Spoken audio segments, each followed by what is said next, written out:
Hi, I'm the Recruiting Maven and welcome back to my channel. Today's topic of conversation is anatomy of a resume for recent grads.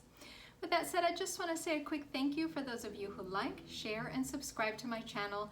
I deeply appreciate your kind support. For those of you who are new to my channel, I have an ever-growing playlist with career tips and advice, so make sure you check that out. And if you haven't subscribed, please make sure you do that. So we're going to be breaking down these tips into 6 sections. Now, I know as a recruiter, these are the things that I really like to see. And a lot of times, I actually don't see them in people's resumes.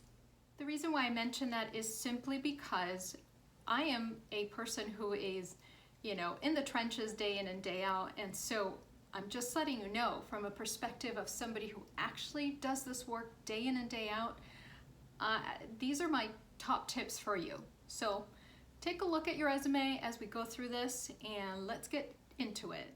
Okay, so tip number 1, what I really like to see, the first 3 lines of your resume is, at the very first line is your name.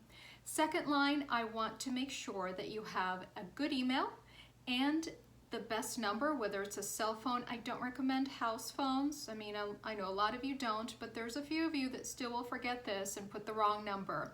So make sure that you do have a cell number. That way I can get a hold of you if I find you to be a qualified candidate for a position I'll be hiring. Now, the third line is very important, and that is because when I do and run searches for a client, I want to make sure that I can find you. So the third line should include a city, state, and zip code. Now, the zip code is the biggest point that I want to highlight in this conversation, because when I run those searches, I am going to take a look at where the location of the job is, plug in that zip code, and then run my searches. Not only from the zip code aspect, from word searches that I will implement for that particular job, and then run a 25, 35, 50, even 100-mile radius search for candidates within that zip code. So make sure that your zip code is also entered correctly in your resume. So tip number 2 is mission statement. Now, here's the issue. I never read those.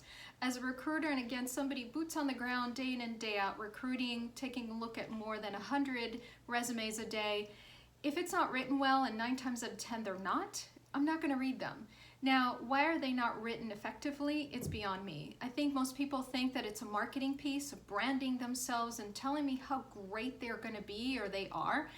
And really, that's not an effective way to use a mission statement. I want you to tell me how effective you will be in that job. And again, 9 times out of 10, I don't really see that kind of language being used in a mission statement, unfortunately. So tip number 3 is education. So of course I want to see the name of the institution, the type of degree that you received, your GPA, which is really important, and we'll dive into that in a second, and then the year that you graduated. Now, the GPA piece is really, really important, because whatever you're putting on that resume is what a lot of companies in the past have asked me to validate. So I may come back to you as a recruiter and say, hey, candidate X, I need you to verify your GPA. Can you please send me the documentation? And if not, and if you, for whatever reason, you may not have that, I should say, then I will reach out to the university and acquire that information. So make sure that you're prepared and make sure that information is correct. Now, for those of you who are coming from outside of the US, make sure, again, you have the information of the institution. So the name of the institution, when you graduated, so just simply the year, and then the type of degree that you received.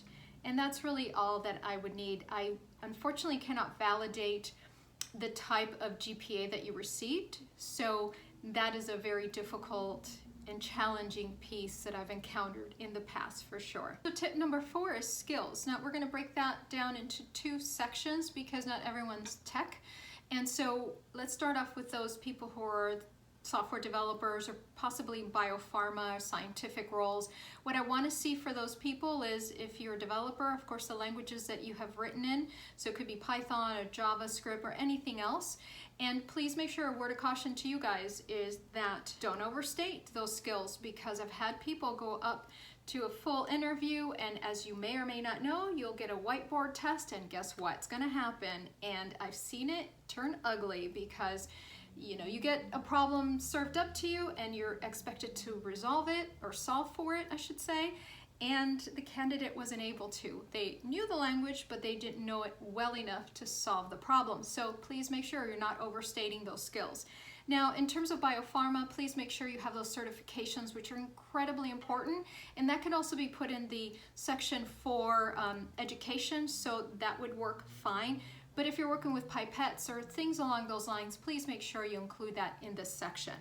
Now, for those of us who are not techs of any kind, what I would really like to see is those skills. And I know, that more recently, I keep coming across people that keep telling me, well, everybody knows Microsoft. Okay, I don't think that's true. I really don't think that's true. So the assumption is to, leave it out because everyone knows it. No, you should include it in a resume, especially when you don't really have a lot of experience. I want you to validate what your skills are. Are you proficient in Excel? Can you do VLOOKUPs? Can you do pivot tables? Things along those lines that's gonna really raise you a little bit higher than possibly another candidate. And I think the language will really help you in achieving that. So for those of us who are not technicians, including things like a CRM, whether it's Salesforce or anything else, it could be a proprietary one from possibly an internship that you had, I would include that. I think that's very important. That's a great skill to have. And so, again, you're trying to present yourself in the best light as the best candidate. Now, a subsection of this would be soft skills, which that's what recruiters refer to them. And what we typically see in those is, high level of communication, teamwork, leadership skills, anything that has to do with organizational skills and things along those lines, I would list those. So tip number 5 is experience. Now, you may or may not have any work experience, and I know some of you have said to me, well, I worked at Home Depot for 3 years. I should really include that because I want to make sure that my future employer knows I'm stable. But this isn't really a time for that. I know some people feel very adamant about that, so if that's you, please feel free to include that. That's neither here nor there. You were supposed to be in school, learning, getting your degree, and any work experience that may actually help you, I would think, would be more in line with an internship, lab work or project that you were a leader in. And so if you were, any of those things I would definitely include those in this section. So in lieu of any experience, I would include lab work and any projects that you did at school and kind of break it down. I developed a project and I was the team lead of 5 other students, and this is, what the project was, and here's the result and the grade that we received, because those are things important. So, how did you execute that would be also relevant. And I want to make sure that you executed successfully. So what was the outcome? So I definitely would like to see that if in lieu you do not have any relevant experience to your degree. And so just want to make sure that that's very clear, because again, you can include, maybe you work 3 years through your university at Home Depot, and again, there's nothing wrong with that. But again, it's not in relation to, your marketing degree, right? So just some food for thought for you to consider. Tip number 6. Now, this may come as a surprise to some of you, but a few of you have been challenging me. You like to take pictures on your phone of your resume. Now, honestly, is that the best representation for you as a candidate? I would think not. I know some of you have told me in the past, look, I feel really stressed out. Can I just send you what I have? And then all of a sudden I get a picture. And let me just tell you, a JPEG will not upload to the applicant tracking system, which is the software that most recruiters use to house your application, your resume, any pertinent information about you, and ultimately if we hire you. So, when I actually send that resume ultimately to a hiring manager, I really don't want to send a JPEG. Plus, I can't even upload that kind of a document. Unfortunately, those programs are not set up that way. The other side of that is those of you who like Google Docs. Now, I love Google Docs. There's absolutely nothing wrong with Google Docs. The only thing is that I can't access it. So unless I use my Gmail account, most companies will use Outlook, and that is connected to the company, and you can't just go outside. Would you want me to access your information on my personal Gmail? I don't think so, and I wouldn't do it. So please make sure, again, if you're in a rush, whatever it is the situation, that's fine. I can always wait, or you can say to me, look, I don't have it right now. I'll get it to you in an hour or two, and then make sure that you stick to your word, and it's not, I'm getting your resume 2 days later, because by then I'm just moving forward. And how does that reflect on your candidacy and the type of employee that you ultimately are going to be for the company? Again, keep those things in mind. I know this is, we're still during the pandemic. We're having all those issues. We're still partially on lockdown, but I don't want you to get stressed about that. Please make sure that when you're applying, even though it's online, please make sure you have access to your resume at all times, because the name of the game is to get you hired.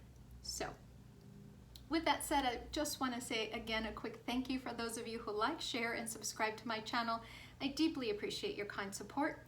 And for those of you who haven't subscribed, please hit that subscription button and the bell notification so that you are notified when I upload my next video. I do hope you're having a great day, and I will see you in my next video. Take care.